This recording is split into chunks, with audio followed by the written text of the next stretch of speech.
अस्सलाम वालेकुम, नमस्कार, सत श्री अकाल एंड गुड इवनिंग। मैं हूँ अर्ज़ू काज़मी और हमारे साथ डॉक्टर प्रोफेसर मुख्तदिर खान साहब हैं। बहुत शुक्रिया सर कि आज आप आए। Thank you so much.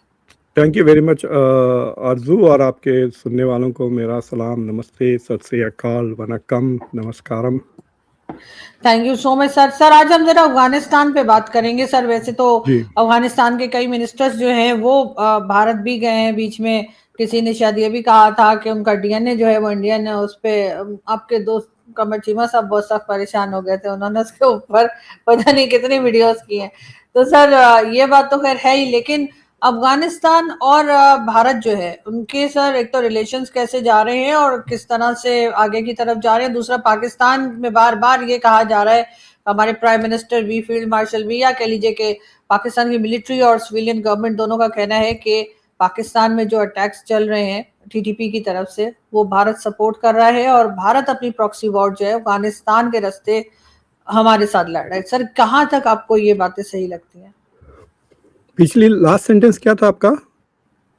Sir यही कि ये सर मैं ये पूछ रही थी कि प्रॉक्सी वॉर जो पाकिस्तान बार बार क्लेम कर रहा है, पाकिस्तान की मिलिट्री भी और सिविलियन गवर्नमेंट भी, कि भारत अपनी प्रॉक्सी वॉर जो है वो अफगानिस्तान के रास्ते लड़ रहा है। उसकी मेन रीजन उनको ये लगती है, या शायद इसलिए कह रहे हैं क्योंकि जो मिनिस्टर्स हैं अफगानिस्तान के, उनका आना जाना या बातचीत जो है वो भारत के साथ चल रही है।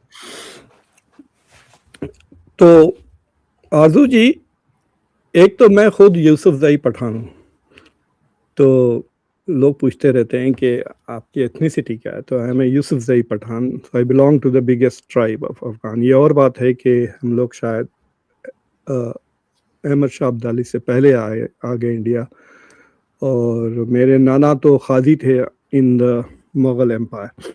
तो मैं आपको डेटा बता देता हूँ और आप तय कर लें कि इंडिया अफगानिस्तान का रिलेशनशिप कैसा है। तो अगर आपको मैंने एक चार्ट शेयर किया है, जो सेकंड वाला बताइए आप, नहीं ये नहीं, दूसरा वाला बताइए। तो ये जो चार्ट है ये 2022 से लेके 2025 तक इंडिया अफगानिस्तान के बीच में जो ट्रेड चल रहा है वो है। तो अगर आप देखें, इंडिया के एक्सपोर्ट्स अफगानिस्तान को कम होते जा रहे हैं हर साल।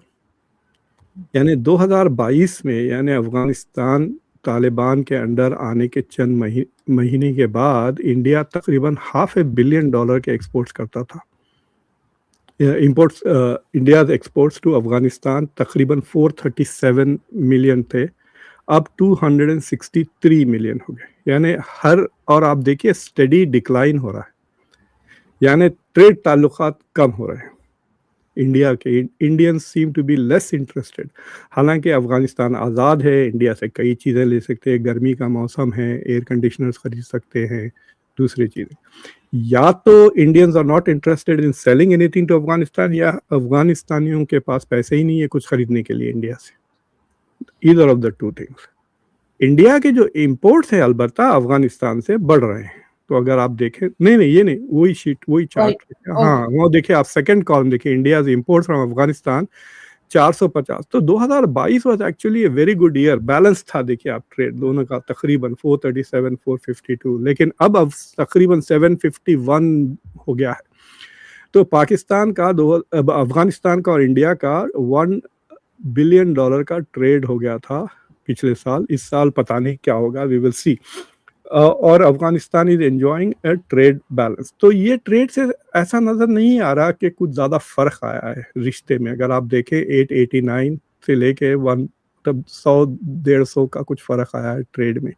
मिलियन की बात कर रहा हूँ मैं, बिलियन की भी नहीं बात कर रहा हूँ। हालांकि इन 4 साल में अफगानिस्तान की आबादी बढ़ते ही चले जा रही है, इंडिया की बढ़ रही। So there is no proper trade going on between the two countries. Economic ताल्लुकात नहीं है। इंडिया ने अभी तक अफगानिस्तान को रिकग्नाइज नहीं किया है इनकी सैलरी। दूसरी चीज़ है, अब वो दूसरा चार्ट बताइए आप, फिर यहाँ पे भी कुछ पोल खुल जाती। तो अगर आप इंडिया का बजट देखें, आप सिंपल गूगल कर लें, गूगल में पूछें कि मुझे इंडिया के बजट में मिनिस्ट्री ऑफ एक्सटर्नल अफेयर्स का बजट, तो अगर आप जाएंगे तो मिनिस्ट्री वाइज बजट मिलता है। तो ministry of external affairs, India की फॉरेन मिनिस्ट्री के बजट में जाएंगे तो आप देखेंगे कि इंडिया फॉरेन एड देता है बाज़ मुल्कों को। सबसे ज़्यादा इंडिया की फॉरेन एड जाती है भूटान को, विच इज मोर देन तकरीबन 1,500 करोड़ के करीब है जो भूटान को इंडिया पैसे देता है। और सेकंड बांग्लादेश है, अभी भी बांग्लादेश को India gives a lot of money, तकरीबन 400-500 करोड़ के करीब है। तो अगर आप देखें, अब ये दूसरा चार्ट अगर आप बताएं, इससे पहले वाला सर, हाँ ये देखिए, तो 2022 में इंडिया ने 200 करोड़, इंडिया के बजट में अफगानिस्तान के लिए जो एड थी वो 200 करोड़ थी, और फिर वो 200 करोड़ ही रही, 200 करोड़, यानी 2022 से लेके 2024-25 ये 3 साल में कोई फर्क तब्दीली नहीं आई, ठीक है। उसके बाद इंडिया ने 2025 में आधा कर दिया ट्रेड, इंडिया का जो फॉरेन एड, या तो अफगानिस्तान बहुत अमीर बन गया, डजंट नीड एड, या India doesn't want to give aid. फिर उसके बाद कुछ गड़बड़ हुई तो इंडिया ने थोड़ा बढ़ा दिया पैसा और 150 करोड़ कर दिया, अब 150 करोड़ है। तो अगर आप 2022 को देखें और 2026 को देखें तो India is giving less aid to Afghanistan. तो दो चीजें हो गई, ट्रेड में कुछ ज्यादा तब्दीली नहीं आई, एड में ज्यादा तब्दीली नहीं आई, उल्टा कम हो गया है। So what is the good relations, क्या हो रहा है? तो फर्क क्या है? व्हाई इज दिस परसेप्शन के the relations are good? Perception इसलिए है कि ट्रैफिक बढ़ गई है, अफगानिस्तानियों की लीडर्स की ट्रैफिक बढ़ गई है और वो रेगुलरली इंडिया को आ रहे हैं। खासतौर से आमिरुल्लाह खान मुत्तकी की जो ट्रिप थी याद है, जिसमें भी उनकी काफ़ी मतलब गालियां पड़े because he didn't allow women journalist, फिर वो देवबंद गए वगैरह, फिर उसके बाद मिनिस्टर आते रहे। So there are lot of efforts going on.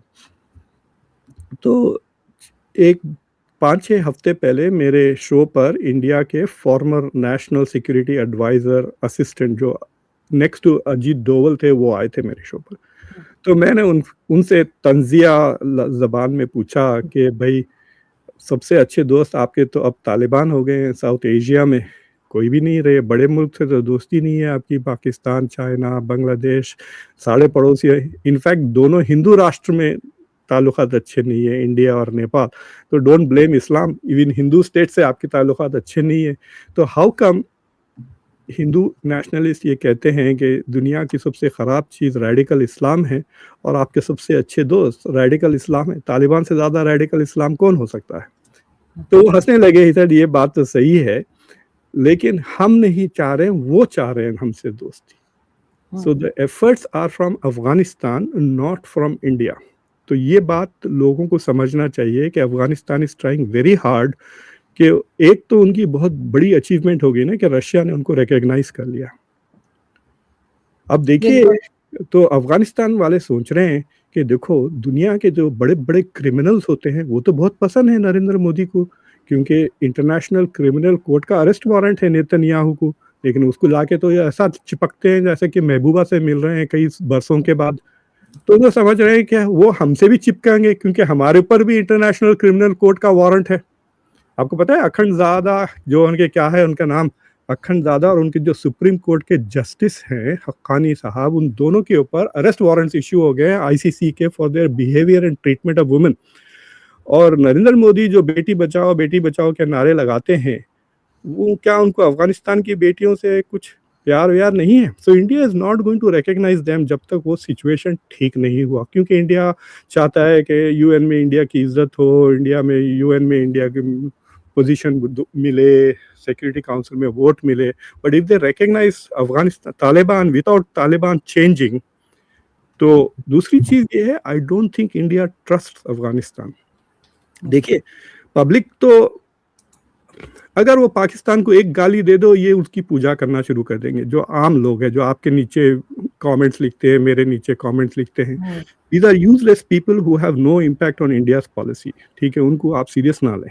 जो सीरियस बंदे हैं इंडिया में, उनको तो पता है कि अफगानिस्तान ने ना तो आईसिस को पूरी तरह से ख़त्म किया, ना उसने अलकायदा को पूरी तरह, टीटीपी भी है, दे आर सिंग ठीक है, हम वी आर हैप्पी कि टीटीपी इज अटैकिंग पाकिस्तान, लेकिन टीटीपी का कोई किसी भी दिन एक ब्रांच निकल के कश्मीर के ऊपर शुरू हो सकता है अफगानिस्तान में। सो इंडियंस आर वेरी नर्वस। तो इसलिए आप देख रहे हैं कि वो जो थोड़ा बहुत 150 करोड़ जो इंडिया दे रहा है ना उनको, वो सिर्फ इसलिए दे रहा है कि 2021 से पहले इंडिया ने 3 बिलियन डॉलर इन्वेस्ट किए थे अफगानिस्तान में। सलमा डैम बोलकर एक है जो उन्होंने बनाया अफगानिस्तान में, और फिर अफगानिस्तान की पार्लियामेंट की बिल्डिंग इंडिया ने बनाई। पता नहीं क्यों वो क्या करते हैं उस पार्लियामेंट बिल्डिंग में, आई डोंट नो तालिबान, बट वो इंडिया ने बनाई। वो बहुत महंगी थी, तकरीबन $1 बिलियन उस पर खर्च किया शायद। तो इंडिया इज स्पेंडिंग मनी, जो रोडें वगैरह इंडिया ने बनाई है उसको मेंटेन करने के लिए, और थोड़ा बहुत ह्यूमैनिटेरियन एड, उससे ज्यादा कुछ नहीं कर रहा है। So India is not the only thing जहाँ इंडिया उनको हेल्प कर रहा है, वो क्रिकेट टीम में। तो अफगानिस्तान की क्रिकेट टीम, आपको पता है अफगानिस्तान में नहीं रहती, वो दिल्ली में रहते हैं। वो दिल्ली के पास प्रैक्टिस करते हैं, दिल्ली के पास ट्रेन करते हैं। अफगानिस्तान में फैसिलिटीज ही नहीं है। और अभी उनका एक बहुत ही फेमस क्रिकेट प्लेयर, उसका नाम भूल गया मैं, बहुत फेमस फास्ट बॉलर था, उसका वो मर गया, यंग फेलो, वो दिल्ली में मरा। He was being treated in Delhi. So और एक चीज है, एक यूनिवर्सिटी है दिल्ली में जिसका नाम है साउथ एशियन यूनिवर्सिटी, जो सार्क की बनाई हुई है, जो बेसिकली इंडिया फंड करता है उसको। तो उसमें पहले अफगानिस्तान के लिए बहुत स्कॉलरशिप्स थे, तो कई थे, मतलब अफगानिस्तान के स्टूडेंट अगर आप जाके देखें 2015 में, 17 में, 18 में, तो बहुत सारे अफगान स्टूडेंट्स इंडिया आते थे on India scholarship and India में पढ़ते थे। लेकिन 2021 के बाद इंडिया ने सब बंद कर दिया, वीजे भी देना बंद कर दिया। उसके दो वजूहत है, क्योंकि एक तो अब तालिबान के बंदे आ सकते हैं अंडर द वीजा कैटेगरी, तो मतलब आपको क्या पता कि ये बंदा कौन है जो आ रहा है। द सेकेंड थिंग इज कि वो जब इंडिया ने कहा कि हम आपको 100 या 150 स्कॉलरशिप दे रहे हैं, दे रियलाइज के अफगान तो लड़कियों को भिजाएंगे नहीं, कि सारे के सारे मर्द ही आएंगे, and India can't do that. तो इंडिया ने सारे बंद कर दिए स्कॉलरशिप। तो अब सिर्फ आप इंडिया की यूनिवर्सिटीज में आप अप्लाई करके डिजिटली पढ़ सकते हैं, remotely, you can't come to India. जो आए हुए हैं पढ़ने के लिए स्टूडेंट्स, उनको रहने दिया इंडिया ने कि आप पढ़ाई खत्म कर लें, I don't know what you going to do after that. So whether it is scholarships, जो सारी चीजें इंडिया अफगानिस्तान के लिए 2018, 17, 20 में करता था, वो नहीं कर रहा है, यानी इन्वेस्टमेंट्स इन इंफ्रास्ट्रक्चर वगैरह। ट्रेड अलबत्ता थोड़ा बहुत फायदा हुआ, जैसा आपने देखा फिगर 400 मिलियन से 700 मिलियन, और वो ट्रेड बढ़ सकता है, लेकिन पाकिस्तान ने लैंड राउट्स पूरे ब्लॉक किए हुए हैं। तो वो या तो चाबहार, जिसकी वजह से, जंग की वजह से वो रुका हुआ है। इनफैक्ट कल चाबहार पे बमबारी भी हो गई। और जो दूसरी चीज़ ये है कि हवाई जहाज़ से जो चीज़ें आ सकती है, जा सकती है, वो भी गोल फिर कर उसी तरह से ट्रेड हो रहा है, या तो चाबहार के थ्रू या दैट। अगर लैंड खुल जाती है, मैं ऑलरेडी अफगानिस्तान का ट्रेड देख रहा था, जो अफगानिस्तान अभी भी पाकिस्तान से ज़्यादा ट्रेड करता है, इंडिया से ज़्यादा, तकरीबन 1.5 बिलियन जो ऑफिशियल है। स्मगलिंग तो बहुत होती है, ख़ासतौर से तेल की, और मैं सुना कि डॉलर भी कुछ बॉर्डर के खिलाफ लोग यूज़ करते हैं। आई डोंट अंडरस्टैंड, मुझे समझ में नहीं आया किस तरह डॉलर का और बॉर्डर का इस्तेमाल होता है अफगानिस्तान के, बट पाकिस्तानी और अफगानिस्तान इज डू सम लफड़ा करते हैं डॉलर को लेकर क्रॉस बॉर्डर। बट तेल आता था पाकिस्तान में ईरान से, वो सब अभी भी आ रहा है, स्मगल्ड ऑयल। और अलबत्ता अफगानिस्तान का ईरान के साथ ट्रेड काफ़ी बढ़ गया है, $2-2.5 बिलियन हो गया है। But it is the same thing, वही छुआरे बेच रहे हैं और कुछ नहीं, पहले भी बेचते थे, अभी भी। लेकिन सर पाकिस्तान के साथ रिलेशंस क्यों ठीक नहीं हो पा रहे? ये जो अटैक्स चल रहे हैं, और अब पाकिस्तान का कहना कि जी इसमें तो भारत इन्वॉल्व है, क्योंकि इनका ख्याल है कि प्रॉक्सी वॉर चल रही है। खैर बहुत से लोग इस बात को जो है वो एक्सेप्ट या एग्री नहीं करते इस बात से, लेकिन पाकिस्तान के रिलेशंस क्यों ठीक नहीं हो रहे अफगानिस्तान से? मेरी एक क्लासमेट थे पाकिस्तानी, जो पीएचडी मेरे साथ कर रहे थे इन डिफरेंट यूनिवर्सिटीज, उनसे बहुत अच्छी दोस्ती हो गई। वो, अगर मैं उनका नाम लूँ तो आप इमीडिएटली पहचान लेंगे, लेकिन उनका इंतकाल हो गया 2 साल पहले ही, डाइड यंग। तो उसने मेरे घर में कुछ कहते कहते बड़े फखर से कहा, मैं जाट हूँ। मैं बोला, मैं तो समझा सुन्नी हूँ। उसने कहा मैं जट हूँ। बोला जब तुम सुन्नी मुसलमान बने तो ये जट पट सब निकल जाता है, कास्ट कहाँ से आ गई? तो then I became tune to this. तो मैं नोटिस किया कि Pakistani are still sticking to their caste system. Indian Muslim उतना ज़्यादा नहीं है। इंडियन मुस्लिम्स में इंडियन मुस्लिम वाले कास्ट हो सकते हैं, मैं शेख हूँ, सैयद हूँ, इस तरह की बात है। But I have never in Hyderabad heard anybody से कि मैं ये हूँ या वो हूँ, क्षत्रिय हूँ या कुछ इस तरह की, मैं ब्राह्मण हूँ, ऐसा कुछ नहीं सुना मैंने किसी मुसलमान से। So I was quite curious. इसके बाद मैंने देखने लगा कि in fact lot of Pakistanis also retain their Hindu last names, अपने नाम में वो नाम रहते हैं। तो I became very curious and I realize के पाकिस्तानी मुसलमानों में, आई डोंट नो वेदर ये कराची में है, बट एक तबका ऐसा है जिसमें कास्ट सिस्टम का एहसास अभी भी है। और मुझे लगता है वो कास्ट सिस्टम आप अफगानिस्तान के साथ इस्तेमाल करते हैं, way you look down upon Afghans. उनको आप नीची जात की तरह ट्रीट करते हैं, बुरी तरह से ट्रीट करते हैं, and the Afghans have realize के एनफ इज एनफ। लेकिन अफगानिस्तान भी लाइक वो बड़े दूध के धुले हुए थोड़ी है। वो तब मैं सुना कि सारा उनका पैसा आप ही के मुल्क में बैठा हुआ है, उनके प्रॉपर्टीज भी वहीं हैं। सुना के बड़े बड़े मकान हैं तालिबान के पेशावर वगैरह में, their assets are here. So what is happening? तो आई थिंक इनिशियली जब वो 2021 में जब वो अफगानिस्तान उनके ऊपर पूरा अफगान उनके नीचे आ गया, तो I think they decided that they are not going to be Pakistan proxy और नौकर नहीं रहेंगे। वो हिजबुल्लाह नहीं है, वो अब इंडिपेंडेंट कंट्री है उनकी। तो वो शायद मुझे नहीं लगा। आपको याद होगा एक फोटो, एक वीडियो और फोटो वायरल हुए थे जब आईएसआई के चीफ गए थे काबुल, देगा मुबारकबाद देते हुए, मतलब ऐसा जैसा कि पाकिस्तान की जीत हुई। That is how it was being celebrated, right? कि अफगानिस्तान में तालिबान की जीत नहीं, अब पाकिस्तान की जीत। तो I think Pakistan probably overplayed its hand and they lost Afghanistan. और Afghanistan in order to protect itself Pakistan से वो इंडिया के करीब आना चाह रहा है, because they think the enemy of my enemy is my friend वाली प्रिंसिपल पे वो चल रहा है। अब बीच में क्या हुआ था, ये जो अमेरिका में पन्नो गेट हुआ ना, आपको याद है गुरपतवान सिंह पन्नो को इंडिया ने जो मारने की कोशिश की, पकड़े गए वगैरह। उससे पहले मोदी बड़े बड़े बयानात देते थे, घर में घुस के मारेंगे ये वो वगैरह, अमित शाह भी कहते थे। तो India was taking credit for the killing of anti India elements in foreign country. जैसा कि पाकिस्तान में तकरीबन 30 ऐसे लोग मारे गए। एक केस मुझे अच्छी तरह से याद था, वो कश्मीर में वो एंटी इंडिया एक्टिविटीज करता था, फिर वो भाग गया। इनफैक्ट वो भाग के वो रिफॉर्म भी हो गया बंदा। वो स्कूल रिफॉर्म्स में कराची में कुछ काम करता था और उसको 2 बंदे आके मोटरसाइकिल पे मार दिए। और इंडिया में गनमैन वाली बात जो आप कह रहे हैं चला करती थी। हाँ।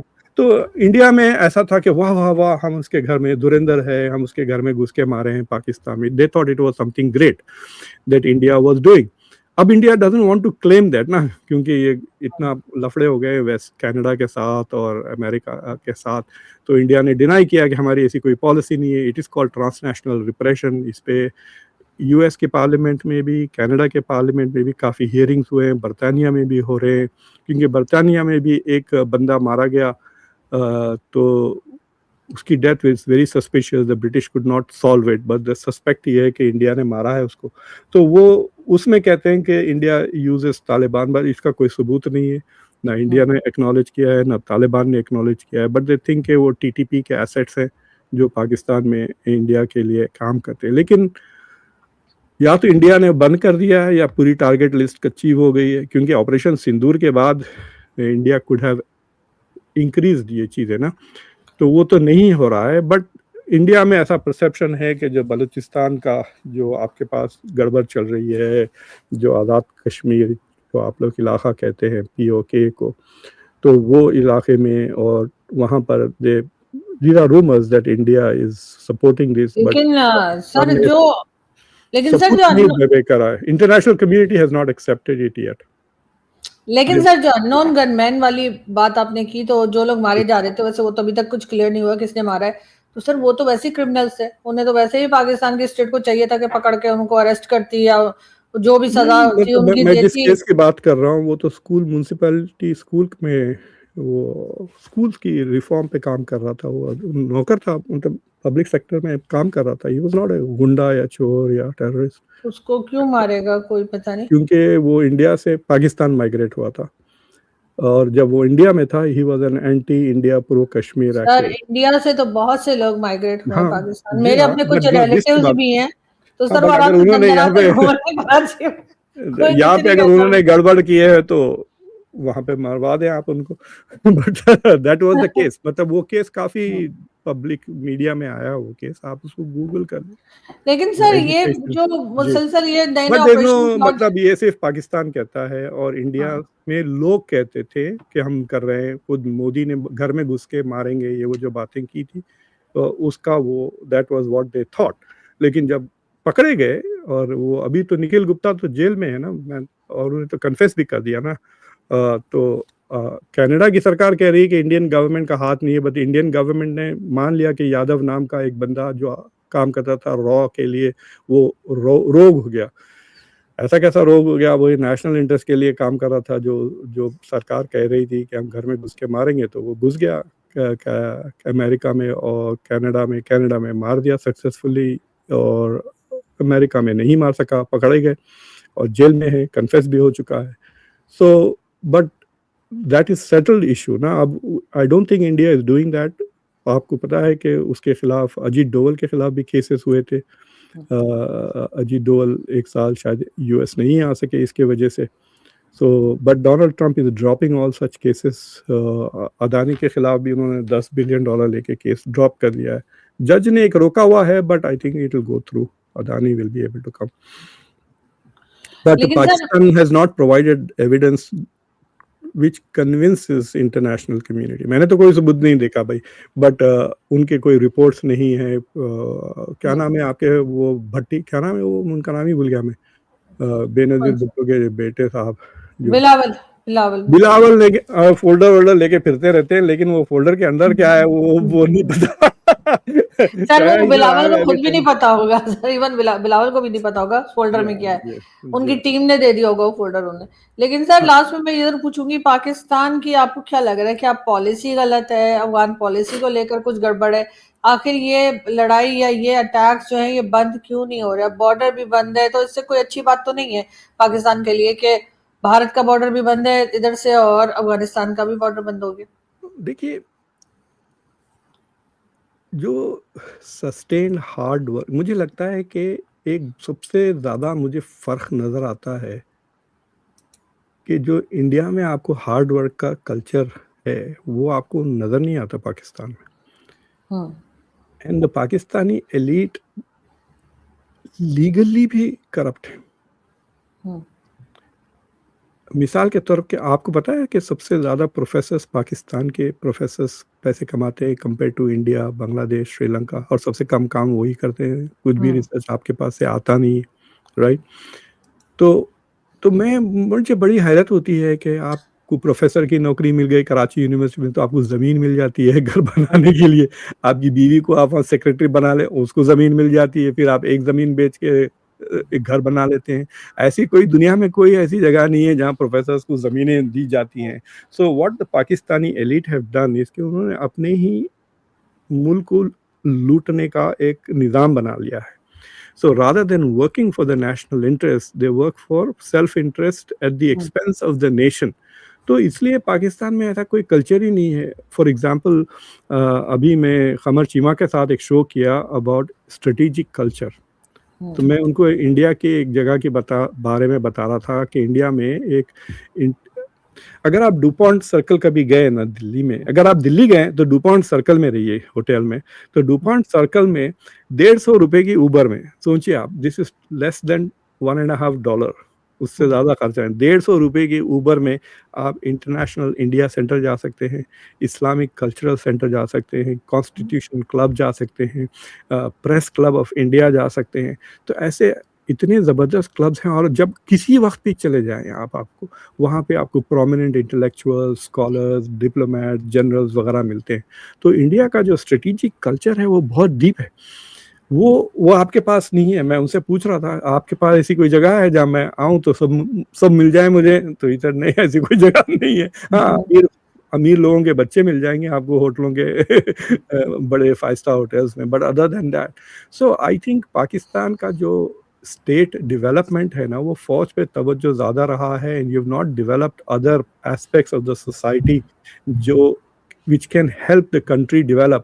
तो अफगानिस्तान का भी लिमिटेड चीज़ था. पाकिस्तान और अफगानिस्तान मिलकर 2021 के बाद इतने क्लोज टाइज बना सकते थे जिससे एक दूसरे की कंपैरेटिव एडवांटेज को लेकर वो दोनों मुल्क का फायदा करा सकते थे.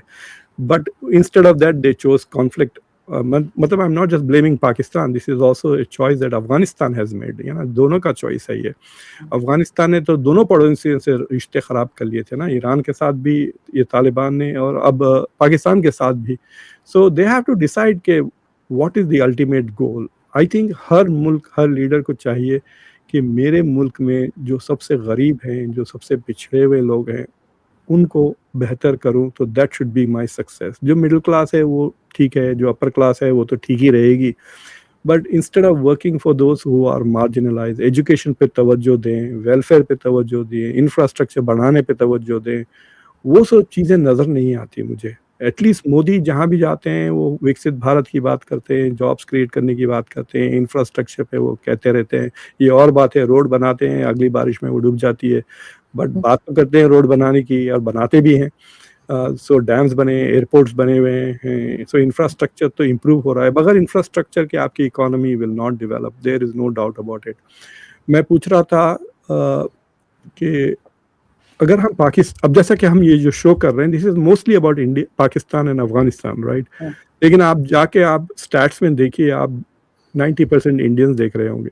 मुश्किल से 2 या 3% अफगान होंगे, वो भी जो पाकिस्तान में रह रहे हैं वो देख लेंगे, और कुछ 8-10% पाकिस्तानी से ज़्यादा देखेंगे नहीं. तो पहले तो मुझे इरिटेशन होता था. तो एक दिन मैंने खमर साहब से पूछ ही लिया, मैं बोला क्या आपके पास ब्रेन डेड है, कौम देखती क्यों नहीं है जब उनके साथ बारे में भी शोज बात करें, व्हाई डोंट दे वॉच.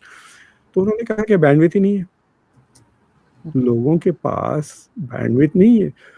तो उन्होंने मुझे एडवाइस दिया था कि भाई आप फेसबुक पे भी डाल दें शो, क्योंकि फेसबुक पे उतना, for some technical reason it is easier to watch. YouTube पे आपको ज़रा काफ़ी डेटा इस्तेमाल हो जाता है. तो अब मुझे रिक्वेस्ट आते हैं, लोग कहते हैं कि खान साहब डाउनलोडेबल वीडियोस बनाएं.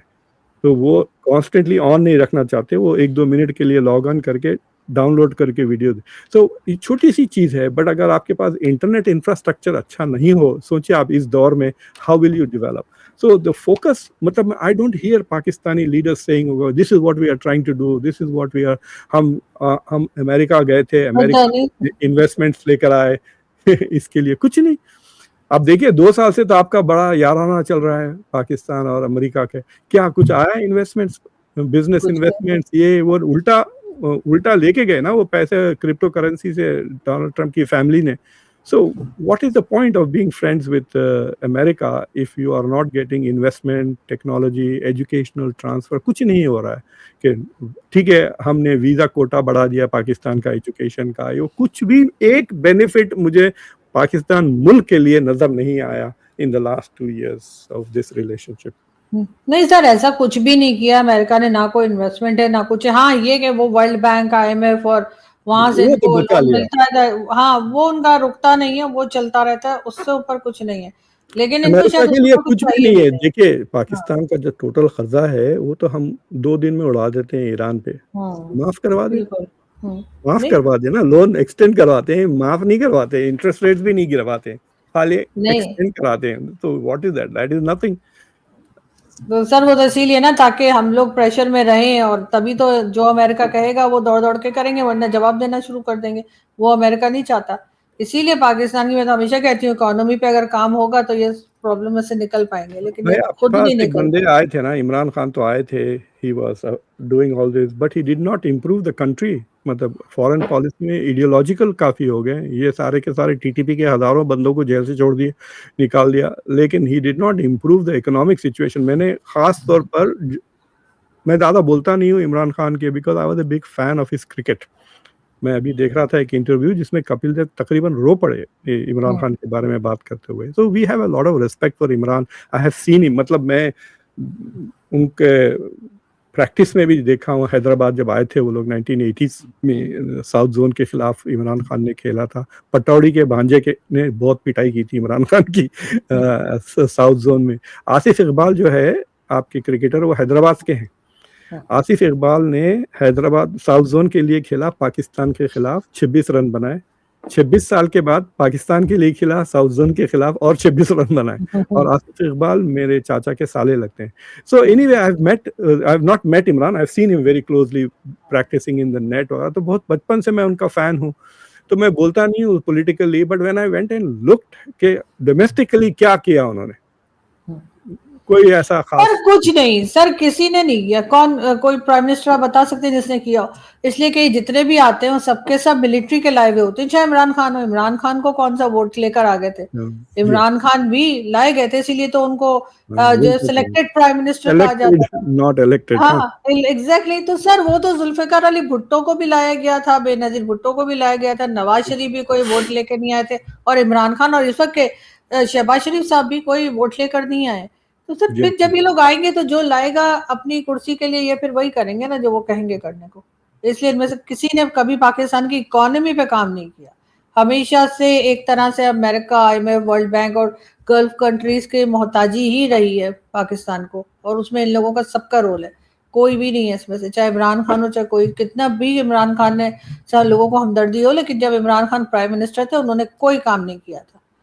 कुछ क्रेडिट नहीं जाता उनको कि उन्होंने कोई चीज बदल दी हो, कुछ चेंज ला दिया हो. यहाँ तक कि आपको याद होगा जिस वक्त ये प्राइम मिनिस्टर बने थे और इन्होंने एक फाइनेंस के लिए कोई रखे थे, तो वो अहमदिया निकल आए तो इन्होंने 2 दिन में डर के निकाल दिया. भाई इन्होंने नमाज पढ़वानी थी. प्रोफेसर अजीज, वो प्रिंसटन के, he is a very competent. मैं तो आपको बता सकता हूँ पाकिस्तान के अगर आप 2 या 3 टॉप इकोनॉमिस्ट को चुने तो वो प्रोफेसर जो अब प्रिंसटन यूनिवर्सिटी में पढ़ाते हैं, ही इज वेरी फेमस. मुझे बड़ी सर इमरान खान ने उनको इकोनॉमी के लिए रखा था या उनसे नमाज पढ़वानी थी? करना क्या था उनका? मुझे तो समझ नहीं आती. हर चीज में लोग रिलीजन घुसा देते हैं और उसके बाद कहते हैं जी हमें कुछ ना कहो. आपके जो फिजिक्स में जो नोबेल प्राइज मिला वो भी अहमदिया ही थे. हाँ, और उनको फिर निकाल दिया था. उनका क्या हाल किया था सर, वो बेचारे यहाँ रह नहीं सके, उनके साथ जो कुछ हुआ. तो ये तो और मजे की बात, ये पाकिस्तान बनने में इन्हीं लोगों का हाथ है, अहमदियाज का, जिनको हमने यहाँ पे जीने नहीं देते, जिनको हमने इतना तंग करके रखा है कि जो बेचारे यहाँ रह गए वो किस तरह से रह रहे हैं सभी को मालूम है. जो बांग्लादेश वाले जिन्होंने साथ दिया था पाकिस्तान बनने में, हमने उनको भगा दिया. और जो मुहाजिर वहां से आए थे मेरे जैसे, सर हमने उनका भी जाल करके रखा है, वो भी लोगों को पता है. हमें मुझे ट्विटर के ऊपर लोग लिखते हैं अब ये मुहाजिर हमें बताएगी कि क्या करना है. मतलब ये वैल्यू है हमारी यहाँ पे. और फिर कहते हैं और हिजरत इज द सुन्नत ऑफ द प्रॉफिट. जो इस्लामिक स्टेट उन्होंने बनाया था मदीना में, हिजरत के बाद ही तो बनाया था. तो ये नालायक खुद अपनी हिस्ट्री नहीं समझते, इंटरनलाइज नहीं करते. Values are there just for talking and harassment, not for practicing. बिल्कुल ऐसा ही है. बहुत शुक्रिया सर कि आपने आज ज्वाइन किया. Thank you so much. Thank you all. Bye.